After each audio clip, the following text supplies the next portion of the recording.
Magandang umaga sa inyong lahat dyan, mga ka-Daisy Loves, at sa Team Matingbas, at sa Team Tigaw, Team Unity and Family, Team Tipaklong, at sa lahat dyan. Maraming salamat sa inyong pag-support always. Andito na naman tayo sa ating ibang putahe ng ating ampalaya. Half cook lang siya na ginisa with onions and eggs. Kasi nung isang araw, ginawa lang nating ampalaya salad, di ba?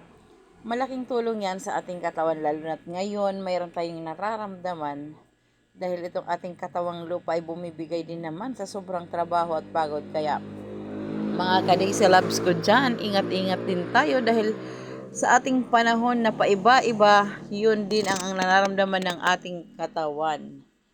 Huwag tayong maging pabaya sa ating sarili dahil ito ang ating malaking puhunan ang ating health. O, diba?